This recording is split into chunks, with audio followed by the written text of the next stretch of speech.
Does that look like a big white screen with a title on it? Yes. Cool, lovely. So before we start, I've had an exciting week.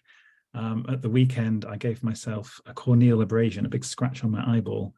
So I was functionally blind for a couple of days, and had to use assistive technology, screen readers and that sort of stuff. And if I said it was eye-opening, it would be literally incorrect, but figuratively appropriate.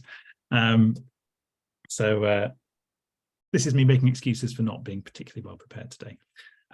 Okay, so I've got to talk about Chirun, which is an open source tool developed at Newcastle.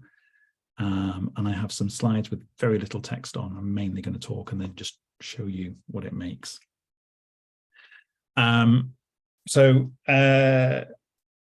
the reason this thing exists is that a few years ago, maybe 5 or 6 or 7, who knows what time is, we were told a student was coming into Newcastle to study maths who would need course notes in an accessible format with quite a long list of requirements. Previously, our lecturers had been doing whatever they liked. Some would use LaTeX, some would use PowerPoint, some would just write with their hands on whiteboards or visualizers. So we took the opportunity to look into producing accessible versions of notes in a standardized format, and looked around at tools that exist. There's stuff like Pandoc or the Markdown tools for producing HTML. We wanted to produce, where's my slide? We wanted to produce web-based versions of notes that could be adapted without asking the lecturers to do too much. We talked to all the lecturers that the student would encounter in first year, and some were very reluctant to do anything at all. So we really wanted to expect as little as possible from them. So that would mean taking LaTeX. And for the lecturers that were writing stuff out by hand, we hired students to convert their notes, to type their notes up in LaTeX. So we want to do that. We need to produce several formats because you'll want to produce a printed handout. You want different versions for students with different needs. I think someone at the very beginning said that everybody's a bit different. So even if you produce something that's very adaptable, there will always be the possibility that someone will want something very different and incompatible with what someone else needs. So we need several formats. So that was sort of it. That we looked around at what there was, and we didn't find anything that would produce a set of course notes. So lots of documents instead of a single one, taking LaTeX and producing HTML and PDFs and a variety of formats. I don't enjoy starting another project.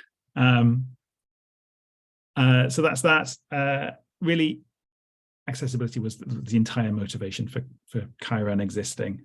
Since then, it's got other benefits. Our students have really enjoyed the things that the team have been adding to it. I've been involved sort of from the start as part of the digital learning team, but really most of the development was done by George Stagg, who's since left us. So I'm now picking that up, and I've spent some time rewriting large parts of it based on our experiences using the first version. Right. I think, I have another slide here. So the way it works is it's, the main part of it is a command line tool, which we wrote in Python. You can just use that on your computer. But most people won't do that because installing stuff is really hard. So we also have a web interface where you can just upload source material and have it processed, and then get something you can put on your own web space or put into your learning environment.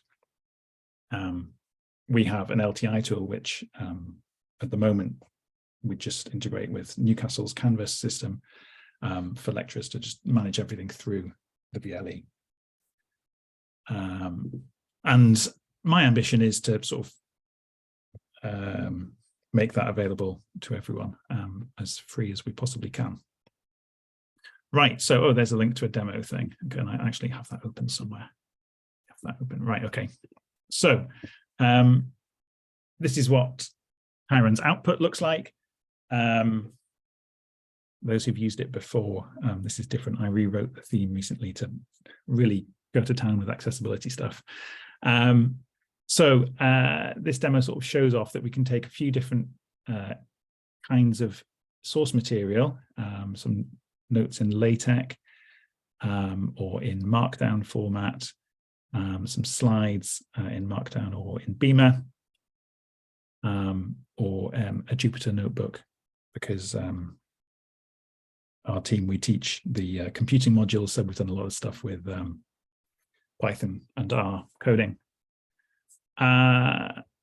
This is a web page. I'll click through to the LaTeX notes, and it shows this kind of thing, a big page of text. So there's text, headers, maths rendered with MathJax, thanks to Volker for the accessibility stuff. And yeah, I'm going to scroll through that. This is just, I don't even know where this text came from. This is from, I don't know, someone's lecture notes. It's about ODEs. And what's the point? This is the web page. The student that we developed Chirun for needed, they could see, but they wanted the option to use a screen reader. But when they were looking at a screen, they wanted to sort of look at a single line at a time and have loads of spacing around stuff and make the text really big. So that's something we have to accommodate. What I will do now is show my options for customizing how things look. So I've got lots of options. I can change the relative size of text on the page, make it really big, or back to normal. I can change the spacing between elements.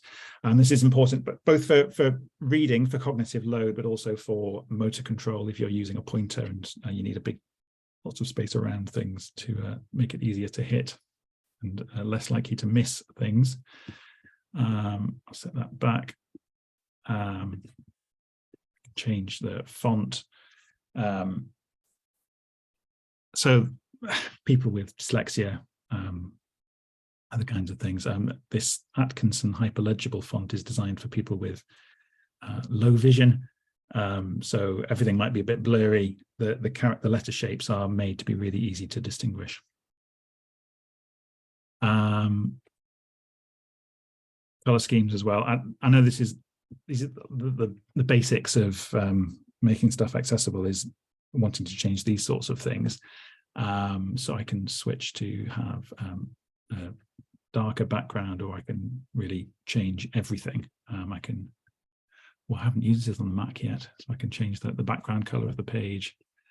I can change the text color. I can change all sorts of stuff.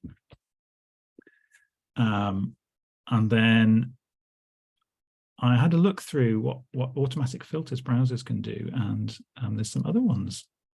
There's things like I can put a sepia filter on the page, which as a very colorblind person, I can't really see what it does, but my understanding is it's knocked the background off pure white and it's knocked the text off pure black, and that might make it a bit easier to read.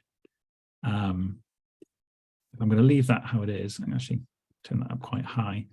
And I can also rotate Hughes. Sounds like something someone would shout out on a 90s game show. So change all of the colors on the page as it's displayed to something else. I might find a photo somewhere else later on to do that. So what I was thinking was that these two options, sepia filter and rotate Hughes, are a good way of just changing the general colors easily. Also, rotate Hughes, shifting these colors around, could help me as a colorblind person distinguish colors that otherwise would be hard to distinguish. I could sort of fiddle with that until I can see a difference. And there's the last option about inverting images in dark mode, which I might get back to. So yeah, there we go. I had a fun time yesterday writing up an accessibility statement, which I don't think we've seen yet today. Yeah, what do I need to do? I need to show you what happens. So we have source material written in LaTeX, also some written in Markdown, which, as I said, the people who do the computing course use that because I think it's easier to, when you don't have loads of maths and theorem environments and things like that, writing Markdown makes your life a bit easier. I'm going to scroll through until I find what I'm looking for down this big page, somewhere near the bottom, I think. Don't know where it is. Somewhere. There should be some runnable code in this page somewhere. No, can't find it. What do I want to do? Show you some slides as well. So what we do is we take slides and produce several formats. So this is a slideshow presented just as a continuous page for reading, which if you're wanting to massively increase the font size, you sort of need this layout. I can also have a web-based slide view, go through these slides,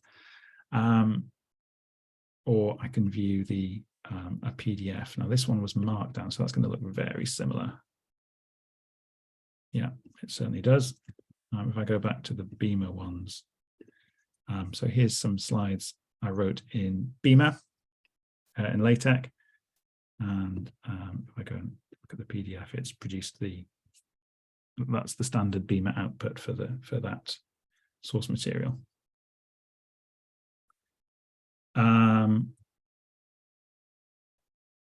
Okay, I'll talk about a couple more features in here. Things like figures.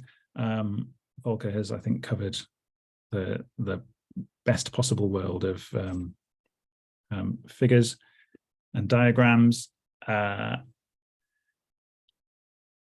So on this page, I think this histogram that's visible was rendered to a PDF externally by the author and then just included in the page. There's also ticks, because Chirun runs LaTeX as part of the build process. It runs stuff through ticks and produces an SVG here. So I'd be very keen to drop in the more accessible text to SVG process. And we can embed things like a numbers test. So that's the second appearance of the day. And things like videos. And that's, or some plain HTML if there's some other stuff. What else do we do? Peter's appeared. Just a minute or two, if you don't mind. Yeah, sure. Yeah, so Jupyter Notebook stuff. Okay, so I'll go back to where I was because I want to tell you how to do this. So I think what I need at the moment is some more input on how accessible this is. We had some good feedback from Lillian's students on the previous version. I'd like some feedback on the new version. And it's definitely the case that there are tons of tools like Quarto and whatever and pretext that might be better for other purposes. This is designed around notes for a course taught in a university. Right, so we have a homepage at chirun.org.uk and the source code is on GitHub. I put a link to these slides in the chat and I think I'll stop there, if that's all right.